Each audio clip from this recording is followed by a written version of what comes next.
L'éthique à Nicomaque d'Aristote, livre 2, chapitre 9. Ainsi donc, on a vu que la vertu morale est un milieu, et l'on sait comment elle l'est, c'est-à-dire qu'elle est un milieu entre deux vices, l'un par excès, l'autre par défaut. On a vu en outre que ce caractère de la vertu vient de ce qu'elle recherche sans cesse, ce sage milieu dans tout ce qui tient aux passions et aux actions de l'homme. Ce sont là des points qui nous semblent suffisamment éclaircis. Nous devons comprendre encore par là pourquoi il faut se donner tant de peine pour être vertueux. En toute chose, saisir le vrai milieu est fort difficile, de même que découvrir le centre d'un cercle n'est pas donné à tout le monde, et que pour le trouver sûrement, il faut savoir résoudre ce problème. C'est ainsi que se livrer à sa colère est à la portée de tout le monde, et c'est chose facile, tout aussi bien que de répandre de l'argent et de faire de la dépense. Mais savoir à qui il convient de le donner, dans quelle mesure, dans quel moment, pour quelle cause, de quelle façon, c'est là un mérite qui n'appartient pas à tout le monde et qu'il n'est pas facile d'avoir. Et voilà pourquoi le bien est tout à la fois une chose rare, louable et belle. Le premier soin de celui qui veut atteindre ce sage milieu, c'est de s'éloigner du vice qui est le plus contraire, et l'on peut appliquer ici le conseil de Calypso, citation, « Bien loin de ces écueils et de cette fumée, dirige ton vaisseau. » Car des deux extrêmes, l'un est toujours plus coupable et l'autre l'est un peu moins.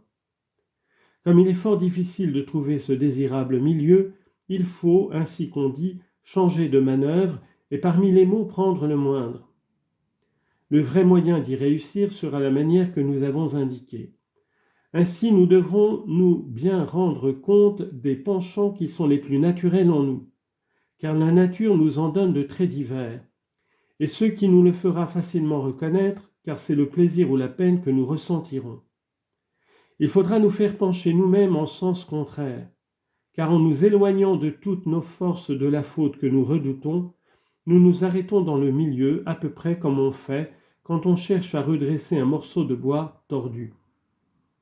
Un danger dont il faut toujours se garder avec la plus grande attention, c'est ce qui nous plaît, c'est le plaisir. Car nous ne sommes jamais dans ce cas des juges bien incorruptibles, et les sentiments qu'éprouvaient les vieillards de Troie en présence d'Hélène doivent être aussi les nôtres en face du plaisir.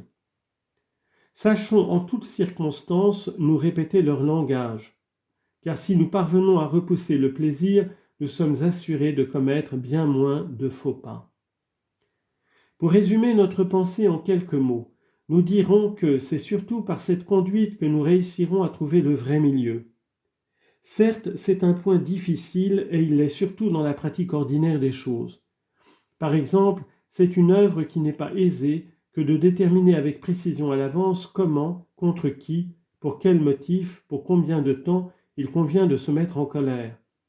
Car tantôt nous devons louer ceux qui restent en deçà et s'abstiennent, et nous disons qu'ils sont pleins de douceur, tantôt nous ne louons pas moins ceux qui s'emportent et nous leur trouvons une mâle fermeté. Il est vrai que celui qui ne dévie que très peu du bien ne s'expose pas à être blâmé, soit qu'il s'en écarte en plus, soit qu'il s'en écarte en moins, tandis que celui qui s'en éloigne davantage ne peut échapper à la critique pour une faute que chacun aperçoit. Mais déterminer dans un langage parfaitement précis jusqu'à quel point et dans quelle mesure on est blâmable, ce n'est pas facile, parce qu'il n'est pas facile non plus de préciser aucune des choses qu'il faut sentir pour les bien comprendre.